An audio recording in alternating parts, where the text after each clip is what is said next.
그때 마침 두어 사람이 와서 빌라도가 어떤 갈릴리 사람들의 피를 그들의 제물에 섞은 일로 예수께 아뢰니 대답하여 이르시되 너희는 이 갈릴리 사람들이 이같이 해 받음으로 다른 모든 갈릴리 사람보다 죄가 더 있는 줄 아느냐.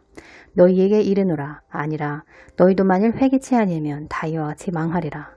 또 실로암에서 막내가 무너져 치어 죽은 18사람이 예루살렘에 거한 다른 모든 사람보다 죄가 더 있는 줄 아느냐. 너희에게 이르노니 아니라 너희도 만일 회개치 아니하면 다 이와 같이 망하리라. 빌라도가 희생제를 드리기 위해 갈릴리 사람들의 피를 제물에 섞은 일에 대해 예수님께 고하니 예수님께서 하시는 말씀이 갈릴리 사람들이 이런 해받은 것은 다른 갈릴리 사람보다 죄를 더 지어서가 아니라고 말씀합니다. 실로암에서 막내가 무너져 치어 죽은 18사람들이 예루살렘에 거하는 모든 사람보다 죄가 더 있어서 이런 일을 당한 게 아니라고 말씀합니다. 세상에서 일어나는 일들은 죄로 인한 저주로부터 오는 것이기 때문에 회개하지 않는 자는 다 이와 같이 망한다고 말씀합니다. 믿는 자들의 삶에도 죄짓고 회개하지 않았을 때, 죄의 묶임, 결박이 있을 때, 죄를 반복해서 지을 때 죄로 인한 저주가 임하지 않습니까? 회개하지 않으면 본문 말씀처럼 망하게 된다고 말씀합니다. 진실된 입술의 고백으로 회개가 되는 것도 있지만 뉘우침에 합당한 행위가 있어야 참된 회개라고 할 수 있습니다. 십자가 대속의 은혜는 더 이상 죄의 종노릇하지 않고 자유와 해방을 누리는 것입니다. 그러나 믿는 자들도 전심으로 회개하지 않고 정욕을 따라 혼적인 삶을 살기 때문에 이러한 은혜를 누리지 못하고 사는 것이 현실입니다. 주의 약속은 어떤 이에 더디다고 생각하는 것 같이 더디는 것이 아니라 오직 주께서 너희를 대하여 오래 참으사 아무도 멸망하지 않고 다 회개하기에 이르기를 원하시느니라. 회개하고 또 죄짓고를 반복하는 것은 참된 회개가 되지 않았기 때문입니다. 그런데 참 회개가 되기까지는 주님의 은혜도 필요하지만 오랜 시간이 걸린다는 것입니다. 정말 그 죄를 끊고자 하는지 시험하시고 또 마음을 다뤄가시기 때문에 절대적인 시간이 필요합니다.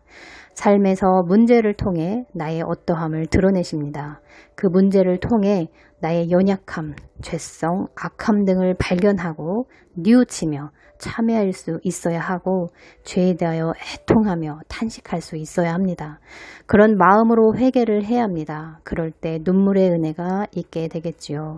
죄를 끊고자 하는 간절함도 필요하고 애쓰고 힘쓰는 일들, 자기 부인의 노력들이 필요합니다.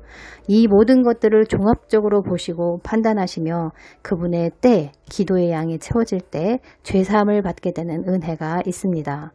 우리를 불쌍히 여기소서라고 말하면서 불쌍히 여길 만큼 회개하지도 않고 뉘우치지도 죄로 인해 참회하는 마음도 가슴 아파하는 것도 없다면 그런 은혜를 기대하기는 어렵습니다. 하루를 너무나 게으르게 살아가고 전심으로 계명을 지키려는 마음도 힘든 일을 당해도 의지하지 않고 구하지 않는다면 은혜의 단비는 쏟아지지 않습니다. 하나님은 중심을 보시는 분이니까요. 은혜를 헛되이 받지 말라고 말씀합니다. 은혜를 받을 때는 그것을 소중히 여기고 잘 간직하며 증가시켜야 하는데 가볍고 안일하게 생각하므로 지금까지 받은 은혜를 한 번에 다 쏟아버리는 분들이 의외로 많습니다. 다시 회복하려면 얼마나 애쓰고 힘써야 하는지요. 고통이 따르기도 합니다.